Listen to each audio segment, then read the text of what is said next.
Peuple de France, j'ai été gendarme au début des années 2000 et je dénonce avec la plus grande fermeté l'usage que fait aujourd'hui le gouvernement de la police et de la défense de la nation. Oui, l'institution elle-même, à l'époque, n'était pas à l'abri des abus. Je suis bien placée pour en parler, je suis la première femme à être arrivée en gendarmerie maritime, et si je n'ai pas pu déposer de plainte pour harcèlement moral et sexuel, c'est parce que malheureusement, les militaires de l'époque avaient trop peur de leur hiérarchie pour témoigner à visage découvert de ce qu'ils avaient eux-mêmes constaté. Mais malgré tout ce que je peux leur reprocher, tous ces gens que j'ai côtoyés il y a plus de 20 ans n'auraient jamais accepté que leur engagement, leur intégrité et leur sens de la nation soient utilisés à des fins de répression injustes et anticonstitutionnelles contre des populations qui ne font qu'exercer leur droit de manifestation et de désobéissance civique face à un gouvernement qui gouverne par la peur et par le mensonge. J'aurais voulu m'exprimer pour les Gilets jaunes, j'aurais voulu m'exprimer pour Sainte-Soline. Mais le système ultra-capitaliste a eu raison de ma santé. J'ai traversé plusieurs années de maladie et de handicap sans relâche, durant lesquelles j'ai lutté sans relâche pour mes droits, avec trop peu d'énergie et de force pour mener des actions militantes ou politiques. Aujourd'hui, grâce à Dieu, j'ai recouvré une partie de ma santé et je la remets en jeu, à peine retrouvée en m'exposant publiquement, tout en sachant qu'il me faudra sans doute justifier plus tard de la véracité de chacun de mes propos. Mais s'il faut le faire, je le ferai. Parce que mes camarades, ma famille, mes amis, le peuple français tout entier, nous sommes à un point de bascule.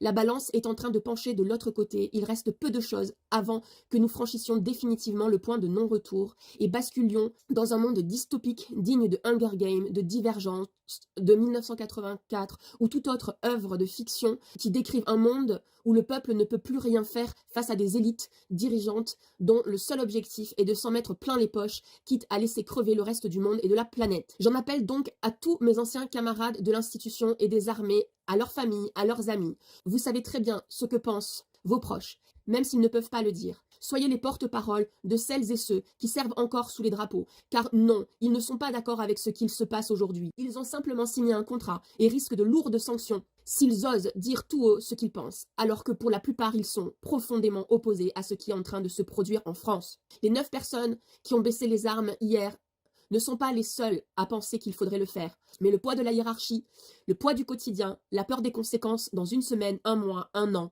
sur leur carrière, les contraignent au silence. Ils obéissent à des ordres qu'ils n'ont pas réellement le choix de refuser, même lorsque ces ordres sont illicites et illégaux. Tout cela va beaucoup trop loin. On oppose les écologistes et les paysans, par exemple, mais pas que, alors qu'ils veulent exactement la même chose, bien manger, produire de qualité, avec des normes correctement équilibrées pour protéger à la fois les producteurs et les consommateurs. Mais on nous raconte à tout bout de champ que les écologistes veulent imposer trop de normes pour emmerder les producteurs et que les producteurs refusent toute norme pour simplement ne pas se compliquer la vie. C'est totalement faux. Ce sont tous là-haut des manipulateurs. Ils nous font croire que nous sommes les uns contre les autres. Mais c'est faux. Autour de moi, j'en connais des gens de droite, des gens de gauche, des paysans, des militaires, des écolos et bien d'autres. Tous, quand je les écoute, veulent la même chose, vivre mieux, vivre ensemble, vivre dans la paix. Et nous en sommes capables uniquement si nous, peuple français, reprenons la main sur notre destinée. Nous faire croire que nous serions prisonniers de l'Europe est totalement faux. Ce n'est pas parce que Sarkozy nous a trompés en signant un traité validant la Constitution européenne que nous ne voulions pas, qu'il nous a condamnés à subir des choix économiques et écologiques que nous ne voulons pas. Se désengager de certaines orientations européennes ne signifie ni quitter l'Europe des nations, ni renoncer à une Europe forte et culturellement unie. Cela signifie simplement refuser une oligarchie européenne qui utilise l'Europe comme un outil pour s'enrichir.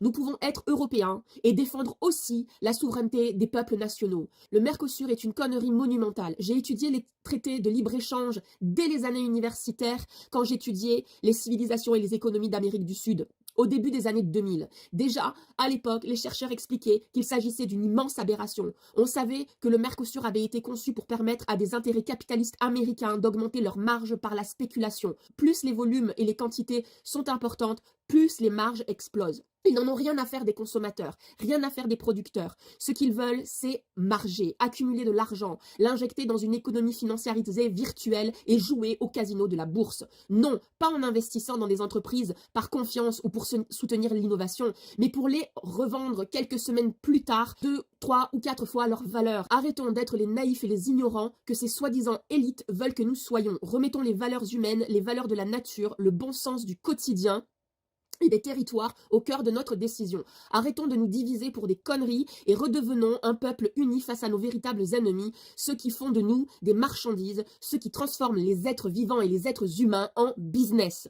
Partagez cette vidéo et faites-en vous aussi, témoignez de ce que vous avez vécu, arrêtez de vous taire parce que vous avez peur de quoi que ce soit. Maintenant, on doit arrêter cette connerie, on doit vraiment tous se joindre les mains et arrêter de se quereller pour des broutilles. Nous sommes tous humains, nous allons tous crever, comme disait ma grand-mère et mon grand-père, on va tous aux chiottes quand on a envie de chier. Donc maintenant, il est temps tous ensemble de se prendre par la main et de foutre dehors ces gros connards.